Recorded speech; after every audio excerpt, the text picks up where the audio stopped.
नमस्कार. आज आपण बांधकाम जगात जरा डोकावूया. म्हणजे विशेषतः दोन महत्वाच्या यंत्रांवर आपण बोलणार आहोत, क्रेन आणि एक्स्कॅव्हेटर्स किंवा बॅकहो. हो, नमस्कार. आपल्याकडे जी माहिती आहे, बांधकाम उद्योगातील क्रेन आणि उत्खनन यंत्रे, त्यावरून तर असं दिसतंय की यांच्याशिवाय मोठमोठे प्रकल्प, उंच इमारती शक्यच नाहीत. अगदी बरोबर. ही यंत्र म्हणजे एक प्रकारे बांधकाम क्षेत्राचे स्नायूच आहेत असं म्हणायला हरकत नाही. बरोबर. तर मग आज आपण त्यांची कार्यपद्धती आणि त्यांचं महत्त्व काय आहे हे जरा सोप्या भाषेत समजून घेऊया. नक्कीच. खूपच इंटरेस्टिंग विषय आहे हा. सुरुवात क्रेन पासून करूया का? क्रेन म्हणलं की आपल्याला अवजड वस्तू उचलणं दिसतं. पण याचं मूळ तत्व काय आहे? म्हणजे इतकं वजन कसं काय उचलतात या? याचं मुख्य कारण आहे लिव्हरेज, म्हणजे उत्तोलन तत्व आणि स्थिरता. क्रेनचा जो लांब हात असतो, ज्याला आपण बूम किंवा जीब म्हणतो, तो वस्तू उचलतो. आणि हॉइस्ट नावाची यंत्रणा असते, ती तिला वर खाली करते. पण सगळ्यात महत्वाचं काय तर काउंटरवेट्स. अच्छा, ते मागच्या बाजूला जे वजन असतं ते. अगदी. ते वजन क्रेनला उलटण्यापासून वाचवतं. आणि ज्या मोबाईल क्रेन असतात ना, म्हणजे ज्या फिरतात, त्यांना अजून स्थिरतेसाठी आउट ट्रिगर्स असतात, म्हणजे बाजूला टेकू देणारे पाय. ओके. प्रत्येक क्रेनचा एक लोड चार्ट असतो बरं का. तो खूप महत्वाचा. म्हणजे किती अंतरावर किती वजन उचलायचं हे त्यात दिलेलं असतं. आणि गंमत म्हणजे अनेक अपघात हे फक्त चार्ट न बघितल्यामुळे होत नाहीत. अच्छा, मग? तर वाऱ्याचा वेग कसा आहे, जमीन कितपत सपाट आहे, याचा विचार न केल्यामुळे होतात. हे आपल्या स्रोतात पण सांगितलं आहे. हो, बरोबर. म्हणजे लोड चार्ट तर महत्वाचा आहेच, पण आजूबाजूची परिस्थिती पण बघायला हवी. अच्छा, आपण बांधकामावर दोन मुख्य प्रकार नेहमी बघतो. एक ती उंचच्या उंच टॉवर क्रेन आणि दुसरी ही फिरणारी मोबाईल क्रेन. काय फरक आहे नेमका यांच्यात? टॉवर क्रेन जी आहे ती उंच इमारतींसाठी एकदम परफेक्ट.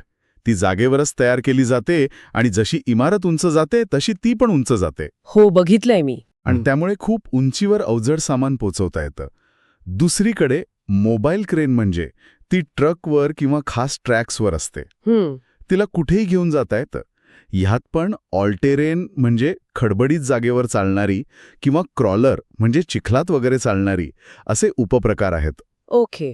पण मोबाईल क्रेन टॉवर क्रेन इतकी उंच नाही पोचू शकत आणि तिला काम करायला सपाट, मजबूत जमीन लागते.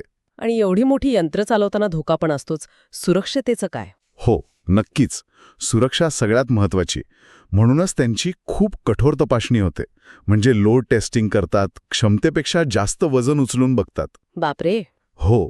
मग कार्यान्वयन चाचणी, NDT म्हणजे नॉन डिस्ट्रक्टिव्ह टेस्टिंग, यात यंत्राला न तोडता आतून तपासतात. आणि अर्थातच नियमित देखभाल तर आहेच. म्हणजे बरीच काळजी घेतली जाते.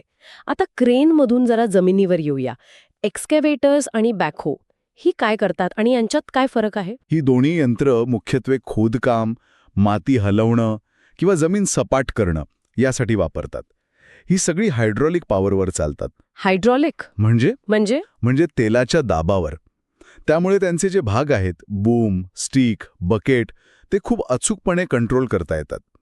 फरक म्हणाल तर एक्स्कावेटर हे सहसा मोठं यंत्र असतं, ट्रॅकवर चालणारं. ते पूर्ण 360 अंशात गोल फिरू शकतं.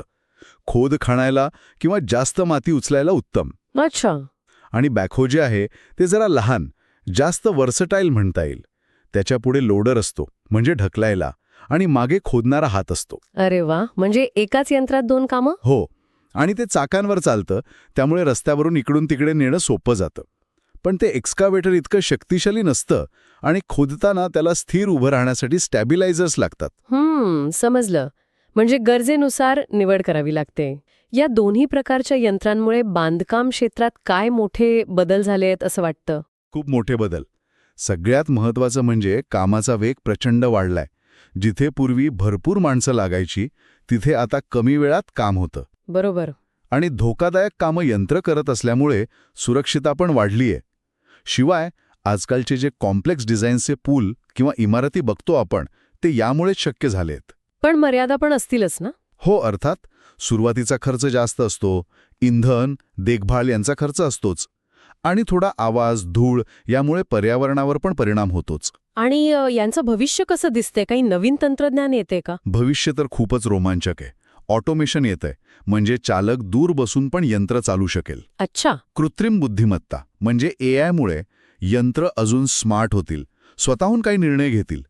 इलेक्ट्रिक आणि हायब्रिड मॉडेल्समुळे प्रदूषण कमी होईल आणि सेन्सर्समुळे यंत्राची आणि परिसराची अचूक माहिती मिळेल. म्हणजे अजून कार्यक्षम आणि सुरक्षित होतील ही यंत्र. अगदी. तर या सगळ्या चर्चेतून आपण काय म्हणू शकतो की क्रेन्स उंच स्वप्नांना आकार देतात, तर एक्स्कॅव्हेटर्स जमिनीला घडवतात.